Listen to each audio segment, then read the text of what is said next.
சிந்தாதிரிப்பேட்டில இருந்து வரோம். தண்டுமாரி அம்மன் சீட்டு கம்பெனின்ட்டு அண்ணாமலை இவர் நாராயணன்றவர் 2 பேரும் சேர்ந்து நடத்தி வந்திருந்தாங்க. மாதம் 7 சீட்டும் நடத்தின்னு வந்திருந்தாங்க. எல்லா சீட்டும் முடிஞ்சு நாங்க சீட்டு காசு கேட்கும் போது தரோங்க அப்படின்னு சொல்லி 2 மாசமா தரல. அதுக்கப்புறம் பார்த்தா அவரு ஆளு வீடு பூட்டி இருக்குது, போன் பண்ணாலும் போன் சுவிட்ச் ஆஃப்ல இருக்குது.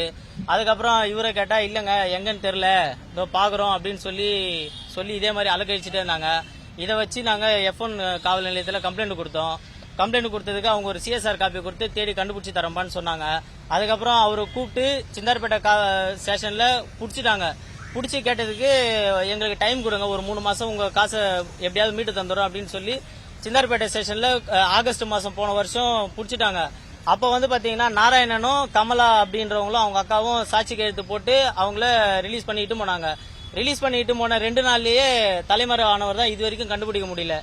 சரி, இதனால என்ன ஆச்சுன்னா மறுபடியும் காசு கட்டி வேசர்பாடி ஜனங்களும் சிந்தார்பேட்டை ஜனங்களும் எல்லாருமே ஏமாந்துருந்தாங்க.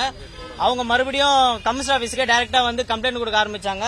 கம்ப்ளைண்ட் கொடுத்து 1 வருஷம் ஆகுதுங்க. இது FIR காப்பி, கம்ப்ளைண்ட் கொடுத்த FIR காப்பி 1 வருஷம் ஆகுது.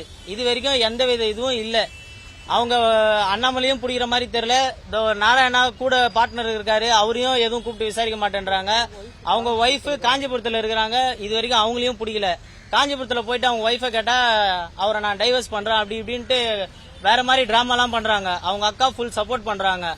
இப்ப ஏன் இன்னும் அண்ணாமலையை பிடிக்கிறதுக்கு காவல்துறை எந்த வித நடவடிக்கையும் எடுக்க மாட்டேன்றாங்களா, இல்ல பிடிக்க முடியலையா, இல்ல என்ன விஷயம்ன்றதே தெரியல. சொத்துல இருந்து கார்ல இருந்து எல்லாமே ரெடியா வச்சிருக்காரு. அது எப்படியோ 10-20 லட்சம் கிட்ட அந்த வீடு போவோம். அந்த வீடை வித்து கொடுக்க சொல்லுங்க எல்லாருக்கும். 10-20 லட்சம் போவோம். அந்த வீடு பம்பிங் கேமராவை போய் வச்சுட்டு வந்தாங்க.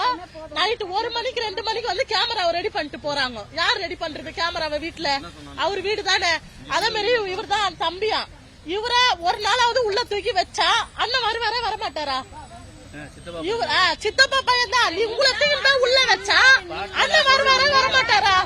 ஒரு நாள் நீங்க பாத்துக்கல. நீங்க இவரை இட்டு போய் பாத்துக்கிறேன், நான் பாத்துக்கிறேன் உங்களை. இவரை இட்டு போய் உள்ள வச்சா வருவாரு அண்ணன். 13 லட்சம் கொடுத்துருவீங்க இல்லன்னு சொல்ல. இவரை இட்டு போய் உள்ள வைங்க ஒரு நாள்.